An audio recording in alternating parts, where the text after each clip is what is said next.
ይህ ሰው ገና በወጣትነቱ ነበር በዚህ አልጋ ላይ የወደቀው።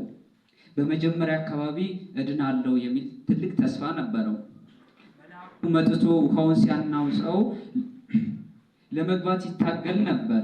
ነገር ግን ዓመታት ሲነጉዱ፣ ጉልበት ሲዝል፣ የሰው እርዳታ ሲጠፋና ሁልጊዜም ሰዎች ቀድመው ወደ መጠመቂያው ገብተው ሲገቡ ተስፋ መቁረጥ ቀስ በቀስ ወረሰው። ለ38 ዓመታት በአልጋው ላይ መተኛት ማለት አካልና አልጋ አንድ ሆኑ ማለት ነው። አልጋው የእርሱ ክፍል ሆነ፣ እርሱም የአልጋው አካል ሆነ። ዛሬ እኛም በዚህ በግቢ ውስጥ ሆነን የራሳችንን የ38 ዓመት ሽባነት የለብንምን? በአካል ቆመን እንሄድ ይሆናል። በመንፈሳዊ ሕይወታችን ግን ከአልጋችን ጋር ተጣብቀን የቀረን ስንቶቻችን ነን? የአንተ አልጋ ምናልባት ለዓመታት ያልተኮሰስህ ሊሆን ይችላል። የአንቺ አልጋ ምናልባት በምኞት በዝሙት ሐሳብ የታሰረ ማንነትሽ ሊሆን ይችላል። ብዙዎቻችን ነገ ንስሐ እገባለሁ፣ በሚቀጥለው ዓመት እቆርባለሁ፣ ከዚህ ጓደኛ ስለይ ይስተካከላል እያል በሰበብና በቀጠሮ ለዓመታት በመጠመቂያው አጠቅተናል። ውሃው ሲናወጥ እናያለን። ሌሎች ጓደኞቻችን ንስሐ ገብተው ሲቆርቡ ሕይወታቸው ሲቀየር እንመለከታለን።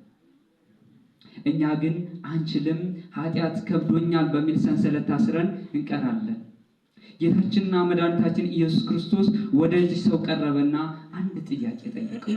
ልትድን ትወዳለህን አለው። የመጻጉዕ ግን አዎ የሚል አጭር ቃል አልነበረም።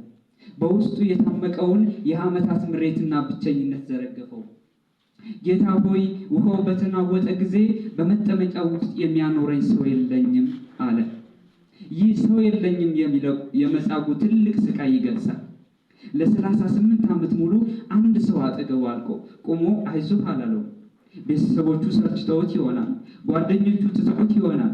መጠመቂያው ቤተሳይዳ ማለት የምህረት ቤት ማለት ቢሆንም ለመጻጉዕ ግን ለ38 ዓመታት የምህረት በር የተዘጋበት ይመስል ነበር።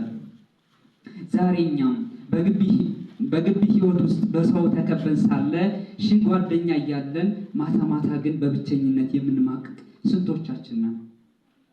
በተለይ ወደ መንፈሳዊ ሕይወት ለመመለስ ስንፈልግ የሚረዳኝ ሰው የለም ብለን ተስፋ እንቆርጣለን። ነገር ግን መጻጉዕ ሰው የለኝም ባለበት ቅጽበት የሰው ሁሉ ፈጣሪ ሰው ሆኖ ከፊቱ ቆሞ ነበር። ክርስቶስ ለሰው ሁሉ ሰው ሊሆን የመጣ መድኃኒት መሆኑን መጻጉዕ በዛች ሰዓት ተረዳ። ጌታ ለመጻጉዕ ተነሳና አልጋህን ተሸክመ ሂድ አለው። ለዘመናት እርሱን ተሸክሞት የኖረ አልጋ በዛች ቅጽበት መጻጉዕ ተሸከመው። ይህ የሚገርም ለውጥ ነው።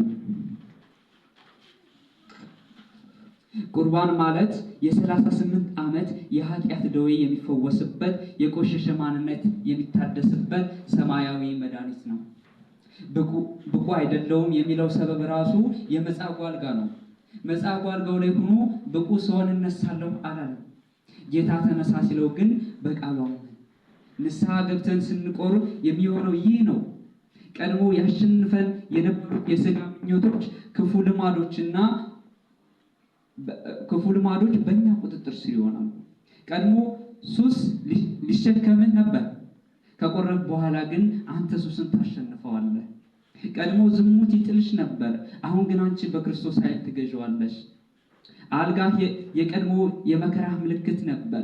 አሁን ግን የድል ምስክር ይሆናል። ወንድሞች፣ እናቶች፣ መጠመቂያው ቤተሳይዳ ዛሬም ክፍት ነው። ጌታችን በሥጋና በደሙ መጥቶ በመካከላችን ቆሟል። መጻጉዕ 38 ዓመት እንደጠበቀ አንተ ግን አትጠብቅ። እድሜ በከንቱ ጸጸት እንዳያልቅ ዛሬ ወስን። ሰው የለኝም አትበል።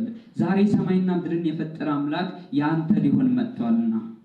ገና ነኝ አትበል። መጻጉዕ ገና ነኝ እያለ እድሜው እንደባከነበት አንተም በከንቱ ቀጠሮ ጊዜን አትጨርስ።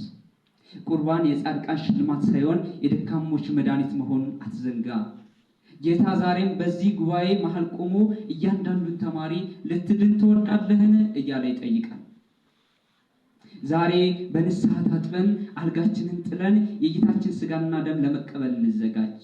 ኑ ወደ ሕይወት ማዕድ እንቅረብ። የቤተሳይዳው ውሃ ውስን ሰዎችን ብቻ ነበር የሚያድነው። የክርስቶስ ደም ግን ዓለሙን ሁሉ ያድናል።